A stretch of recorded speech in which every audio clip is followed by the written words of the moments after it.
Electoral Commission already said it suspected Arron Banks was not the true source of all the huge donations and loans to a pro-Brexit group. Well, today that watchdog dramatically upped the ante by handing the case over to the National Crime Agency.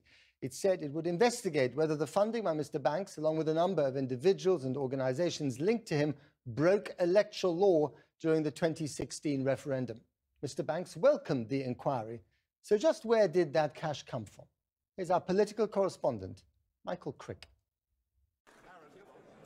Arron Banks gave or lent more than £8 million to various Brexit organisations during the referendum. What would you like to say to us? Indeed, he's thought to be the biggest single donor to any campaign in British history. But now the Electoral Commission has referred him and his funding to the National Crime Agency, the highest police body in the land.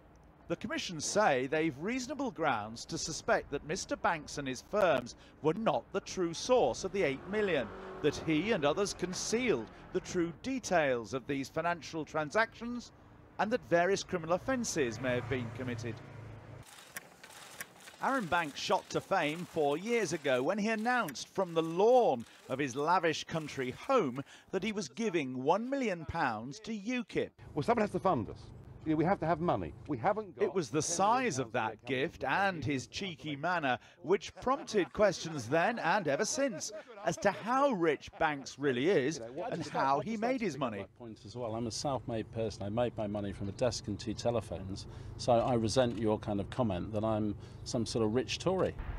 The Electoral Commission today said they don't have the powers to investigate Mr. Banks' Isle of Man company, Rock Holdings, or his companies based in Gibraltar, all of which by law are banned from funding British election campaigns as they're offshore. And recently the question has also arisen as to whether the funds for Brexit really came from Russia. In his book, Banks reveals he had a 6-hour boozy lunch, his words, at the Russian embassy with the ambassador. And it's since emerged there were other meetings at which Banks was offered the chance to take part in lucrative deals involving gold mines and diamonds.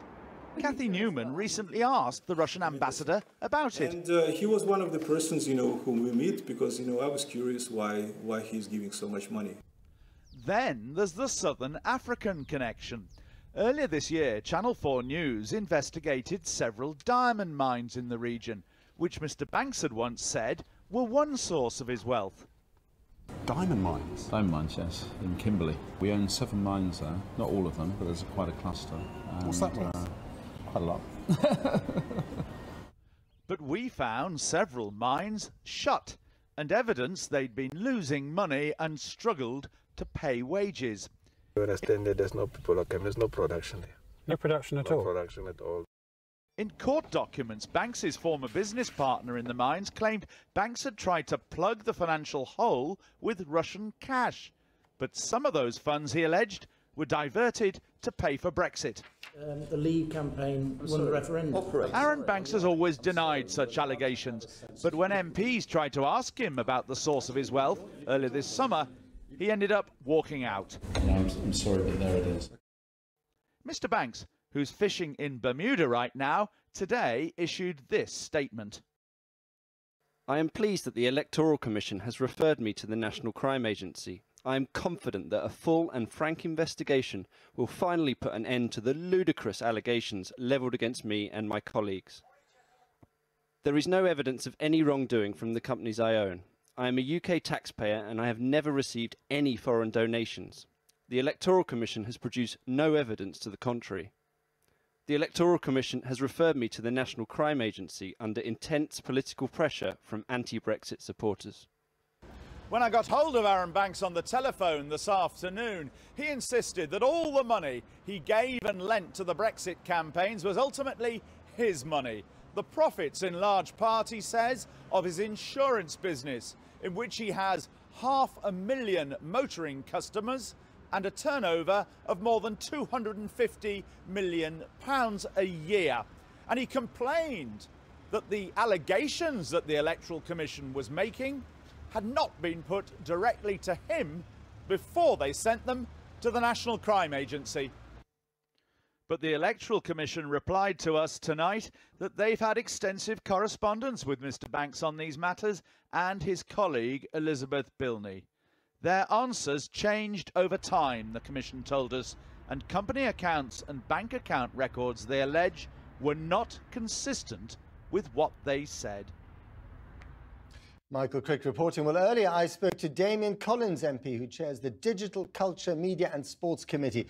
The panel recently summoned Arron Banks to give evidence for its inquiry into fake news and disinformation. I began by asking him whether he felt vindicated by today's announcement of a formal investigation. Well, yes, the concern we expressed in our committee report in the summer, it would seem is shared by the Electoral Commission as well.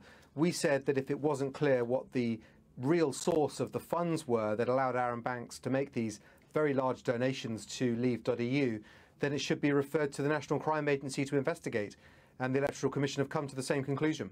And these allegations, of course, you've looked into the truth behind these allegations. You yourself haven't been able to come up with any answers about where this money came from. Well, no. When Arron Banks gave evidence to the committee, we weren't convinced by his answers that it was at all clear what the source of the money was. He seemed to have a series of businesses that didn't really seem to make any money. Businesses that had been sold by him, again, didn't seem to have brought much of a gain. So that's why we said it wasn't clear based on the evidence we'd received. And the NCA have got greater powers than we have as a parliamentary committee, and they should investigate if it wasn't clear. Right. And obviously the Electoral Commission share the same view. What's clear in Arron Banks' mind is that he sees this all as a political campaign by people like you to derail Brexit. Well, it's actually very simple. If he was able to demonstrate to the Electoral Commission what the real source of his funds were, then it wouldn't have been referred. And the Electoral Commission are not just referring it on the basis of doubts they have. They've been very specific that they don't believe that all the funds came from him. And they've named a business in the Isle of Man which they believe was one of the sources of these funds. I mean, your committee has taken these allegations very seriously. Is one of the big problems for you that the government, that Theresa May, the Prime Minister, doesn't want to touch these allegations with a barge pole for political reasons? Well, I think political reasons shouldn't stop the investigation of potential breaches of the law. The electoral law is important and it exists and it must be enforced. I think the government would probably say, though, that the correct enforcement here is not by ministers but by the relevant investigatory authorities. And I'm glad that at long last we now have the NCA looking at these issues. But you can't divorce this from politics. I mean, Arron Banks thinks it is entirely politically motivated. Well, I think he's doing that to offer up something of a smokescreen, to try and make out that he's some sort of a victim. But why should it be that if someone who's a highly connected political person may have committed electoral offences, why shouldn't they be investigated? Why is politics an excuse not to investigate somebody? Let me ask you very bluntly, if it can be proven at the end of the day that there was foreign interference of one form or another in the referendum, should the result of that referendum be scrapped? Well, I think there are two really important things here. Firstly, the investigations into individuals or campaigns that have done wrong, and if they have, they should face charges and prosecution for offences if they have committed them.